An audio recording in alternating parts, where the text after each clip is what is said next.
இந்த தொகுதி மறுவரையறை விவகாரத்தில் இருக்கக்கூடிய இந்த அரசியல் குறித்து மேலதிகமாக தன்னுடைய பார்வையை முன்வைப்பதற்காக பத்திரிகையாளர் சுவாமிநாதன் இணைந்திருக்கிறார். வணக்கம் சுவாமிநாதன். அரசியல் ஆக்கப்பட்டிருக்கிறதா இந்த தொகுதி மறுவரையறையும் மேகதாது விவகாரமும்? ஆமா, நிச்சயமாக இது அரசியல் மையத்திற்குள் சென்று விட்டது. கிட்டத்தட்ட தொடர்ச்சியாக திராவிட முன்னேற்ற கழகம் கட்சிகளும் அதனுடைய சார்புடைய கட்சிகளும் மற்ற பிற கட்சிகளும் தொடர்ந்து கேட்டுக்கொண்டிருந்த விவகாரம் காவிரி மேகதாது தொடர்பாக அனைத்து கட்சி கூட்டத்தை கூட்ட வேண்டும் என்பதுதான். ஆனால் அதற்கு குறுக்கே முந்திக் கொண்டு தமிழக வெற்றி கழகம் உடனடியாக தொகுதி மறுவரையறை குறித்து இந்த கூட்டத்தை கூட்டுவதற்கான ஒரு ஏற்பாட்டை செய்திருக்கிறாங்க. இதுல இப்ப நம்ம என்னதான் கூட்டம் என்று நம்ம பொதுவெளியில் பேசினாலும் கூட இன்று வந்திருப்பவர்கள் தமிழக வெற்றி கழகத்தினுடைய தோழமை கட்சியினுடைய உறுப்பினர்கள் தான், தோழமை கட்சியை சேர்ந்தவர்கள் தான். அந்த அடிப்படையில் இது முழுக்க முழுக்க அரசியலாக்கப்பட்டு விட்டது. நீங்க அந்த அரசியல் சூழலுக்குள் இதை நகர்த்தியதுல பெரும்பங்கு தமிழக வெற்றி கழகத்திற்கே இருக்கிறது. காரணம் என்னன்னா, அவர்கள் கேட்டது காவிரி விவகாரத்தில் அனைத்து கட்சி கூட்டம். அது தொடர்பாக ஏதேனும் சில காய் நகர்த்தல்களை செய்திருக்கலாம், சில விஷயங்களை சொல்லி இருக்கலாம். அப்படி எதுவுமே இல்லாமல் இன்னொன்று, இந்த கட்சியினுடைய எம்பிக்களை அழைப்பது என்பது ஒரு நிலை. அந்த கட்சிக்கு இருக்கக்கூடிய எம்பிக்களை அழைப்பதற்கு கட்சியின் தலைவர்களுக்கு கடிதம் எழுதணும் முதல்ல. அப்ப அந்த இடமும் ஒரு ஈகோ கிளாஸ் ஆகக்கூடிய இடமாக இருக்கும். இன்னொன்று, தமிழக வெற்றி கழகத்திற்கு இந்த நொடி வரையிலும் ஒரு நாடாளுமன்ற உறுப்பினர் மக்களவையிலும் இல்லை, மாநிலங்களவையிலும் இல்லை. அப்படி இல்லாவிட்டாலும் கூட அவர்கள் அழைப்பதற்கு உரிமை இருக்கிறது. எந்த ஒரு அரசியல் கட்சிக்கும் தமிழகத்தினுடைய நலன் சார்ந்து அழைக்கக்கூடிய உரிமை இருக்கு, அதுல எந்த மாற்று கருத்தும் இல்ல. ஆனா இது திமுக அண்ணா திமுகவுக்கு சற்றேறக்குறைய ஒரு எம்பியே இல்லாத ஒரு கட்சி 2.5 ஆண்டுகள் ஆன ஒரு கட்சி அழைக்கக்கூடிய கூட்டத்தில் நாம் கலந்து கொள்ள வேண்டுமா என்கிற ஒரு நிலைப்பாட்டை நோக்கியும் நகர்த்தி இருக்கு. திமுக செய்ததும் அரசியல், அதற்கு பதிலுக்கு தாவேகா செய்ததும் அரசியல் தான் நான் பாக்குறேன். நீங்க அனைத்து கட்சி கூட்டம் காவிரி மேகதாது விவகாரத்திற்கு கூட்ட வேண்டும் என்று சொல்லக்கூடிய திராவிட முன்னேற்ற கழகம் கிட்டத்தட்ட காவிரி விவகாரத்துல தண்ணீர் வரவில்லை என்பதற்காக உச்ச நீதிமன்றத்தில் அவங்களே ஒரு வழக்கு போடுறாங்க, தனியாக ஒரு வழக்கு போயிருந்தாங்க. அதற்கு மறுநாள் தான் கிட்டத்தட்ட திங்கட்கிழமை என்று நினைக்கிறேன், அதுக்கு பின்புதான் தமிழக அரசு சார்பில் ஒரு மனுவே போடப்பட்டது. அப்ப அந்த விஷயத்தில் அவர்களோட போட்டி போட்ட உடனே தான் இவர்களுக்கு கோபம் வருகிறது. அனைத்து கட்சி கூட்டத்தை ஏன் கூட்டணும் என்கிற இடம் நோக்கி நகர்றாங்க.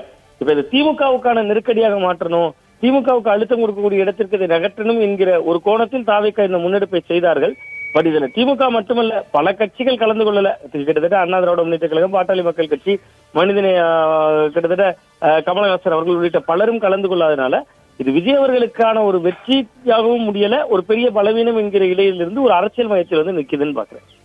ராமநாதன், அந்த விஜய், ஸ்டாலின், திமுக, தாவேகா அந்த இடத்துல இருந்து கொஞ்சம் தள்ளி நின்று இந்த விவகாரத்தை பார்க்கலாம். ஏற்கனவே மேகதாது விவகாரத்துல அனைத்து கட்சி கூட்டத்தை கூட்டணும் அப்படின்னு எதிர்கட்சிகள் எல்லாம் வலியுறுத்துறாங்க. அந்த இது இன்னும் நடக்கல.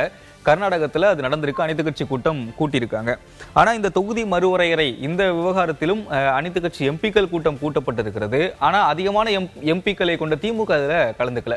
தேசிய அளவுல தமிழ்நாட்டில் நடக்கிற இந்த அரசியல் சூழல் என்ன என்ன என்ன சொல்லும், என்ன செய்தியை சொல்லும்?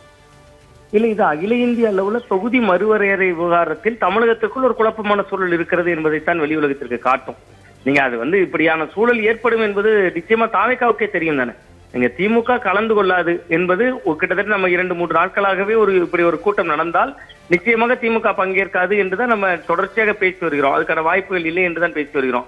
அப்ப அதே சூழல்ல இது தாவேகாவும் இதை என்ன முன்னெடுத்தாங்கன்னா, கிட்டத்தட்ட பாஜகவுக்கு நெருக்கடி. நீங்க காவிரி மேகதாது விவகாரத்துல அதற்கு ஒரு கூட்டம் நடத்தினீங்கன்னா அது காங்கிரஸுக்கு நெருக்கடி. அங்க ஆளக்கூடியது காங்கிரஸ் கட்சி, தமிழ்நாட்டுல ஆட்சியில் பங்கில் இருப்பது காங்கிரஸ் கட்சி. அந்த நெருக்கடியை அப்படியே திமுக பக்கம் நீங்க தள்ளிட்டாங்கல்ல. நீங்க இன்னைக்கு பாஜக கிட்டத்தட்ட இந்த விவகாரத்துல தொகுதி மறுவரையறை விவகாரத்தில் திமுக பாஜகவை நெருங்குகிறதா நெருங்கவில்லையா என்பது இந்த நொடி வரையிலும் நிரூபிக்கப்பட்ட தகவல் இல்ல. அது முதல்ல அந்த பில்லு வரணும், அது இந்த கூட்டத்திலேயே வருகிறதா இல்லையா என்பது கேள்விக்குறி. இன்னொரு பக்கம் பாஜக அவர்களுடைய அணுகுமுறை, மத்திய அரசினுடைய அணுகுமுறை எந்த பில்லையுமே அதற்கு முன்பு முறைப்படி சொன்ன பில்லை மட்டுமே அவர்கள் கொண்டு வந்தது இல்லை. அதுக்கு உதாரணம் இடபிள்யூஎஸ் தொடங்கி ஜம்மு காஷ்மீர் சிறப்பு அதிகாரம் வர நம்ம பல விஷயங்களை பேச முடியும்.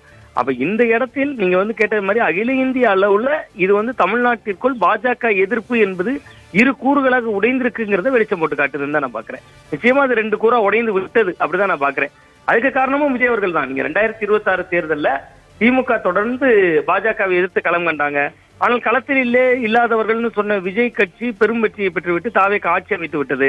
அப்ப அந்த பாஜக எதிர்ப்புக்கான ஓட்டுத்திரள் என்பது தமிழ்நாட்டில் இனி முன்பு போல இல்லை என்று கூட திமுக யூகித்திருக்கலாம். அப்ப ஏற்கனவே மாநிலத்தில் தாவேகாவோடு மோதல், இனி மத்தியிலும் பாஜகவை நேரடியாக பகைக்க வேண்டுமா, கொஞ்சம் ஒரு அனுசரணை அரசியல் செய்யலாமே என்கிற இடம் நோக்கி கூட திமுக நகர்ந்திருக்கலாம். அது மட்டுமே காரணம் அல்ல இவர்கள் வராததற்கு. ஒரு புதிதாக வந்த கட்சி, 2 ஆண்டுகளே ஆன ஒரு கட்சி, 22 எம்பிக்கள் நாடாளுமன்றத்துல 8 மாநிலங்களவை எம்பிக்கள் 30 பேர், கிட்டத்தட்ட ஒரு எம்பி கூட இல்லாத ஒரு கட்சியின் பின்னால் ஒரு பேர் திரள வேண்டுமா என்று நினைத்திருக்கலாம். பட் அவர் ஒரு எம்பியும் இல்லாவிட்டாலும் கூட தமிழகத்தில் 1.25 கோடி வாக்குகளை பெற்ற முதல்வர் என்பதை அவர்கள் பொருட்படுத்தல அப்படின்னு நான் பாக்குறேன். சுவாமிநாதன், இது அரசியல் ரீதியாகவே அணுகினாலும் இந்த கூட்டத்துல தாவேகா திமுக கலந்து கொள்ளாது அப்படின்னு தெரிந்தும் இந்த கூட்டத்தை கூட்டியிருக்கிறார்கள். இது அரசியல் ரீதியாக தாவேகாவுக்கு பலன் கொடுக்குமா? இல்ல, தாவேகாவை பொறுத்தவரை இது மக்கள் மன்றத்துல திமுக பாஜக ஏதோ ஒரு வகையில் உறவு வருவதற்கான வாய்ப்பு இருக்குன்னு வெளிச்சம் போட்டு காட்ட விரும்புறாங்க. நீங்க தொடர்ச்சியாக தாவேகா தரப்பின் மீது வைக்கிற விமர்சனம் என்ன? நம்முடைய தொலைக்காட்சி விவாதங்களில் வருகிற திமுக தோழர்கள் கூட அந்த விஷயத்தை சொல்றாங்க. என்ன சொல்றாங்க? நீங்க என்னைக்காவது பாஜகவை விமர்சித்திருக்கிறார்களா? பாஜகவை எதிர்த்து அரசியல் செய்திருக்கிறார்களா? பாஜகவுக்கு கண்டனம் என்றாவது சொல்லியிருக்கிறார்களா? அப்ப இன்னைக்கு தொகுதி மறுவரையறை மசோதாவில் தமிழகத்தின் நிலைப்பாடு தொடர்பான கூட்டம். அப்ப அது யாருக்கு எதிர்த்து கூட்டம் போடுகிறார்? இன்னைக்கு விஜய் நடத்துகிற கூட்டம் என்பது தொகுதி மறுவரையறைக்கு எதிர்த்த கூட்டம் இல்ல, பாஜக கொண்டு வருகிற தொகுதி மறுவரையறை மசோதாவுக்கு எதிரான கூட்டம். அப்ப கிட்டத்தட்ட பாஜகவை எதிர்க்கல என்று சொல்லக்கூடிய இடத்தில் இருக்கக்கூடிய அந்த இடத்தில் பாஜகவுக்கு எதிராக இல்லை என்று சொல்லக்கூடிய இடத்துல இன்னைக்கு கிட்டத்தட்ட அது மட்டுமே காரணம் இல்ல, திமுக இன்னைக்கு பாஜகவை வீரியமாக எதிர்க்கலைங்கிற இடம் நோக்கி நகர்த்துவதற்கான ஒரு முன்னெடுப்பாகவும் இதை செய்யறான்னு தான் பாக்குறேன். இது திமுகவும் இதை எதிர்கொள்வாங்கல்ல, அவங்களும் சில விஷயங்களை முதன்மைப்படுத்தி பேசுவாங்க தானே? ஆமா, நிச்சயமா திமுக தொடர்ச்சியாக சொல்லிவிட்டாங்கல்ல, நாங்க இந்த நொடி வரையிலும் தொகுதி மறுவரையறை மசோதாவுக்கு எதிராகத்தான் இருக்கிறோம் என்பதையும் தெளிவுபடுத்தியிருக்காங்க. கிட்டத்தட்ட கடந்த காலங்கள்ல தேர்தல் நேரத்தில் தேர்தலை கூட விட்டுவிட்டு கருப்பு சட்டை அணிந்து கிட்டத்தட்ட அந்த நகலெரிப்பு போராட்டத்தில் வரையில் மு.க. ஸ்டாலின் அவர்கள் ஈடுபட்டாங்க என்பது தொடங்கி பல விஷயங்களையும் திமுக தெளிவுபடுத்திட்டு தான் இருக்காங்க. இதுல என்ன துரதிஷ்டம்னா, விஜய் அவர்கள் பேசுகிற பொழுது சொல்கிற பொழுது மக்கள் கிட்ட கிடைக்கக்கூடிய அந்த வெளிச்சம் திமுகவினருக்கு அவ்வளவு போர்ஸா கிடைக்குமான்னு எனக்கு ஒரு கணிப்புகளுக்கு அப்பாற்பட்டதா அது இருக்கு. ஏன்னா நீங்க கடந்த காலத்துல அதிமுகவை எதிர்ப்பது என்பது திமுகவுக்கு ரொம்ப எளிதாக இருந்தது. காரணம் எடப்பாடி பழனிசாமி அவர்கள். இன்னொன்று அந்த கட்சியினுடைய பலவீனங்கள் தொடர்ச்சியா பல பிளவுகளை சந்தித்திருந்தது, அந்த மாதிரியான சூழல் இருந்தது. பட் இன்னைக்கு விஜய் அவர்களுக்கு பின்னால் இருக்கிறது புதிய, அதற்கு முன்பு பெரிய அளவுல அரசியலை உன்னிப்பாக கவனித்தவர்களோ பரபரப்பான செய்திகளை அலசியவர்களாக இருந்தவர்களை விட ஒரு ஜென்சி தலைமுறை அதிகமா பாக்குறாங்க. சோ அவர்கள் கிட்ட திமுகவோட இமேஜ் கொஞ்சம் டேமேஜ் பண்ண வைக்க முடியும். பாருங்க, பிஜேபிக்கு எதிராக அல்லது தொகுதி மறுவரையறை மாநில நல்ல சார்ந்து நான் ஒரு கூட்டத்தை கூட்டுறேன், அந்த கூட்டத்துக்கு திமுக வரல என்கிற ஒரு பேச்சுபொருள் அவர்களால் உருவாக்க முடியும்னு தாவேகா நம்புறாங்க. பட் திமுகவை பொறுத்தவரை அவர்கள் ஏற்கனவே நீண்ட நெடிய அனுபவம் இருக்குல்ல. நீங்க தமிழ்நாடு வெர்சஸ் டெல்லிக்கு தமிழ்நாட்டுக்குமான போர் என்பது உள்ளிட்ட பல்வேறு பிரச்சாரங்கள் பயணங்கள் செய்தது. ஓரணியில் தமிழ்நாடு, அதனுடைய நிச்சய தொகுதி மறுவரையறை ஏற்கனவே பில்லு வந்த போது என்னெல்லாம் செய்தார்கள், அந்த செயல்பாடுகளை அவங்க கோடிட்டு காட்டுவாங்க. அது நிச்சயமா காட்டுவாங்க, அதை தொடர்ந்து பேசுவாங்க.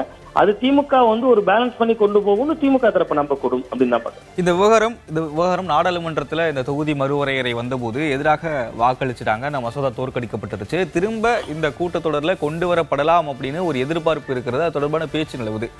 இந்த சூழல்ல திமுகவும் இந்த எம்பிக்கள் கூட்டத்துல கலந்து கொள்ள மாட்டோம் அப்படின்னு சொல்லிட்டாங்க, அதிமுகவும் கலந்து கொள்ளல. பொலிட்டிக்கல் அந்த வெயிட்டேஜ் அப்படின்றது இந்த கூட்டத்துக்கு எவ்வளவு இருக்கும்? இவர்கள் நாடாளுமன்ற பிரதமருக்கு கடிதம் மூலமாக இந்த கூட்டம் தொடர்பாக தெரிவிக்க போறோம் அப்படின்லாம் சொல்றாங்க.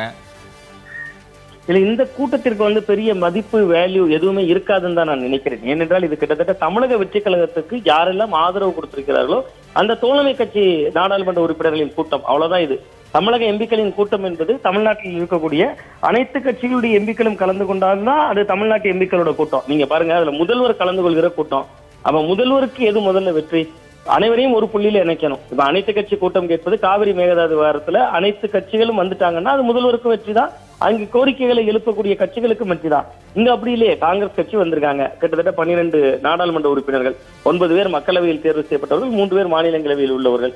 விடுதலை சிறுத்தைகள் கட்சி அங்கிருந்து 2 பேர், ரவிக்குமார் அவர்கள், கிட்டத்தட்ட தொல் திருமாவளவன் அவர்கள். அதே போன்று இந்திய யூனியன் முஸ்லீம் லீக், மறுமலர்ச்சி திராவிட முன்னேற்ற கழகம். இந்த எந்த வடிவம் நம்ம கொடுத்தாலும் இவர்கள் அனைவருமே தொடர்ச்சியாக தமிழக வெற்றி கழகத்தோடு தோழமையில் இருக்கக்கூடியவர்கள் தானே. ஒன்றில் ஆட்சியில் பங்கு அல்லது அதிகாரத்தில் பங்கு இல்லாமல் இடதுசாரிகளை சொல்றேன், இடதுசாரிகள் 4 சட்டமன்ற உறுப்பினர், இது எல்லாமே பாத்தீங்கன்னா தாவேகாவினுடைய இந்த ஆட்சி அமைவதற்கு தோழமை கொடுத்த கட்சிகளுடைய கூட்டம், அந்த எம்பிக்களுடைய கூட்டம் அப்படிங்கிற அளவுல அது சுருங்கிருதுல. நீங்க தமிழ்நாட்டுல 22 நாடாளுமன்ற உறுப்பினர்களை மக்களவையில, மாநிலங்களவையில 8 உறுப்பினர்களை வைத்திருக்கிற திராவிட முன்னேற்ற கழகம், மாநிலங்களவையில 4 உறுப்பினர்களை வைத்திருக்கக்கூடிய அண்ணா திராவிட முன்னேற்ற கழகம், பாட்டாளி மக்கள் கட்சி அவர் தான் அந்த ஜல் ஜீவன் அமைச்சர்கிட்ட அந்த விவகாரத்தை பேசுபொருளாக்கியவர், காவிரி மேகதாது விவகாரத்தை. அது போன்று பல கட்சிகள், இவர்களுக்கு வெளியில் இருக்கக்கூடிய கட்சிகள் சேர்ந்திருந்தாதான் நீங்க பிரதமருக்கு கொடுக்குற கடிதத்துக்கே ஒரு மதிப்பீடு இருக்கும். இது எல்லாருமே இது தமிழகத்தின் குரலாக இந்த கடிதம் இருக்காது அப்படின்னு நான் நினைக்கிறேன். கிட்டத்தட்ட தாவேகா இதுல கொஞ்சம் சறுக்கல் தான் அப்படின்னு நான் பாக்குறேன். அவர்கள் எதிர்பார்த்தது திமுக நாம் பின்னால் நிற்கும், பின்னால் நின்றால் பாஜக எதிர்ப்புக்கு எங்களுக்கு கீழே தான் திமுகவே விட்டது என்கிற தோற்றம் கிடைத்தாலும் லாபம். அப்படி ஒருவேளை திமுக வராமல் இருந்திருந்தால் அதை வைத்து மற்ற கட்சிகள் எல்லாம் வந்திருந்தா, இப்ப ஒரு பாட்டாளி மக்கள் கட்சியோ அதிமுக எம்பிக்களோ வந்திருந்தாலும் லாபம். இது இரண்டு தரப்பு எம்பிக்களும் வராததுனால கிட்டத்தட்ட இது தாவேகாவுக்கு ஒரு பெரிய மைலேஜும் கொடுத்துறாது. பட் அது ஒரு சிறிய பின்னடைவு தான் தந்திருக்கு அப்படின்னு தான் நான் பாக்குறேன். இந்த கூட்டத்திற்கும் இதன் மூலம் பிரதமருக்கு வரக்கூடிய அழுத்தத்திற்கும் ஒரு பெரிய ஒரு வெயிட் கிடைத்து விடும் என்பதில் எனக்கு உடன்பாடு இல்லை அப்படின்னு தான் பாக்குறேன். இது சட்டப்பேரவை கூட்டத்தொடரில் இந்த விவகாரம் எப்படி எதிரொலிக்கும்? திமுக சட்டப்பேரவை கூட்டத்தொடரில் ரொம்ப முக்கியமாக ஆதவர்ஜுனா போன்றவர்களோ நிர்மல்குமார் போன்றவர்களோ நிச்சயமாக பேசுவார்கள். ஏன்னா நீங்க சபை மரபுகளை நம்ம பார்த்தோம், கடந்த 2 நாட்களாக நடைபெற்ற நிகழ்வுகளை பார்த்தோம். கடந்த கால சட்டசபை மரபுகள் என்பது மாண்புமிகு பேரவைத் தலைவர் அவர்களே என்று சொல்லி பேரவைத் தலைவரை முன்வைத்துத்தான் பேசுவதற்கு தொடங்குவாங்க. ஆனா கடந்த 2 நாட்கள்ல பார்த்தா ஒருவருக்கொருவர் நேரடியாக வார்த்தைகளால் பேசிக் கொள்வது, தாக்கிக் கொள்வது போன்ற சூழலுக்குள் சென்று விட்டதால திமுக பாஜக உறவு எப்படி இருக்குன்னு எங்களுக்கு தெரியும், அதனாலதான் நீங்க மகிழ்வரையறை கூட்டத்திற்கே வரவில்லை, அதே போன்று திமுக கூட்டணியாக பேசி வைத்துக் கொண்டு வரவில்லை என்று பல்வேறு வகையான வாத பிரதிவாதங்களை தாவேகாவினர் வீசுவாங்க. அதை எதிர்கொள்வது என்பது நிச்சயமா திமுக 2 கட்சிகளுக்கும் சவாலாகத்தான் இருக்கும். ஏன்னா அவனெல்லாம் பெரிதாக எதிர்பார்த்தது தாவேகாவிற்கு அனுபவம் இல்லை, புதிதாக களத்திற்கு வந்தவர்கள், முதல் முறை அமைச்சரானவர்கள், முதல் முறை சட்டமன்ற உறுப்பினரானவர்கள். அவர்கள் எந்த அளவுக்கு அனுபவம் கொண்ட திமுகவை ஈடு கொடுக்க முடியும் என்றுதான் பார்த்தோம். பட் அதை அவர்கள் நன்றாகவே சமாளித்தார்கள். 2 நாட்கள் நம்முடைய விவாதங்களை பார்க்கிற பொழுது கிட்டத்தட்ட அதை ரொம்ப லகுவாக, கிட்டத்தட்ட உதயநிதி ஸ்டாலின் போன்ற ஒரு எதிர்கட்சி தலைவர், கிட்டத்தட்ட முன்னாள் துணை முதல்வராக இருந்தவர், நீண்ட அரசியல் அனுபவம் அவருக்கும் இருக்கிறது, தொடர்ந்து 19வது ஆண்டிலிருந்தே பரப்புரையில் இருப்பவர், அவரை கூட அழகாக அந்த ஆதவர்ஜுனா போன்றவர்கள் தேர்தல் பத்திரம் தொடர்பான விவகாரங்களை எல்லாம் பேசி கிட்டத்தட்ட ஒரு வகையான நெருக்கடி அரசியலுக்குள் உள்ளாக்குகிறார்கள். அதனால இதுவும் நிச்சயம் ஒரு நெருடலுக்குள் கொண்டு போவாங்க தாவேகாவினர் அப்படின்னு தான் நான் பாக்குறேன். தாவேகாவுக்கு சில லாபங்கள் இருக்கு, பட் அகில இந்திய அரசியல்ல தாவேகாவுக்கான இடம் இதனால ஒரு பெரிய முக்கியத்துவம் கிடைக்க வேண்டிய இடம் மிஸ் ஆகுது அப்படின்னு. சுவாமிநாதன், இறுதியாக ஒரு கேள்வி. இப்போ கடந்த தேர்தல் முடிவுகளை ஒட்டி நம்ம பார்த்தோம், திமுக அதிமுக கூட்டணி அப்படின்ற ஒரு விஷயம் அனைத்து கூட்டணி கட்சி தலைவர்கள் பேசினாங்க, அதிமுகவிலிருந்து விலகின தலைவர்கள் பலர் பேசினாங்க. இப்போ அதுக்கடுத்து திமுக பாஜக கூட்டணி அப்படின்றதையும் காங்கிரஸ் உள்ளிட்ட தலைவர்கள் பேசிட்டு இருந்தாங்க. இப்போ இந்த கூட்டத்திலையும் திமுக கலந்து கொள்ளல. தாவேக கூட்டணி கட்சி தலைவர்களாக இருக்கக்கூடியவர்கள் துரை வைகோ, மாணிக்கம் தாக்கூர் போன்றவரெல்லாம் மீண்டும் திமுக பாஜக கூட்டணி அப்படின்றத பெருசாக பேசும் பொழுது மக்கள் மத்தியில திமுகவுக்கு செட்பேக் ஆகுமா, இல்ல மக்கள் பெருசா எடுத்துக்க மாட்டாங்களா? இல்ல, அதுதான் நான் என்னுடைய ஒரு பார்வை மட்டும் என்ன சொல்றேன்னா, இப்ப நீங்க கிட்டத்தட்ட இந்த கூட்டத்துல திமுக மட்டும் கலந்து கொள்ளாமல் இருந்து ஒருவேளை இவர்களால் அதிமுகவை அழைத்து வந்து விட முடிந்து விட்டது, அன்புமணி கலந்து கொண்டு விட்டார், அல்லது மக்கள் நீதி மையத்தினுடைய கமலஹாசன் போன்றவர்கள் கலந்துகிட்டாங்க, அந்த மாதிரியான ஒரு தோற்றம் இருந்தால் திமுக தனிமைப்படுத்தப்பட்டு இருக்கும். பட் இங்க அப்படி களச்சூழல் இல்லையில. நீங்க அதுதான் குறிப்பிட்டேன், தமிழக வெற்றி கழகத்திற்கு ஆட்சி அமைவதற்கு யாரெல்லாம் தோழமை கொடுத்திருக்கிறார்களோ அந்த கட்சிகள் மட்டும்தானே இருக்கு. அதை தாண்டி வேற கூடுதலான கட்சியின் எந்த கட்சியின் எம்பிக்களும் வரல. அப்ப அதனால் இது மக்கள் மன்றத்தில் போகிற பொழுது திமுக வரல, அதிமுக வரல என்பது விஜய் அவர்களால் அவர்களை அழைத்து வர முடியவில்லை. அதாவது தாவேகாவின் மீதான நம்பகத்தன்மை அவர்களுக்கு குறைவாக இருக்குன்னு அவர்கள் எடுத்து போவாங்க. பட் அதுல என்னன்னா, அந்த ஜென்சி தலைமுறை, புதிய தலைமுறை, அவர்களை பொறுத்த வரைக்கும் கிட்டத்தட்ட விஜய் அவர்களுடைய அந்த அறிக்கை, ஸ்டேட்மெண்ட் அது என்னதோ அதைத்தான் நம்புவார்கள். அந்த இடம் திமுகவுக்கு பின்னடைவாகத்தான் இருக்கும். பட் இது அகில இந்திய அளவுல திமுகவுக்கு பின்னடைவையோ, தமிழ்நாட்டில் அதனால கருத்தியல் ரீதியான பின்னடைவையோ தராதுன்னு தான் நான் நம்புகிறேன். ஓகே, விரிவான பார்வையை முன் வச்சிங்க. நன்றி சுவாமிநாதன். ரொம்ப நன்றி.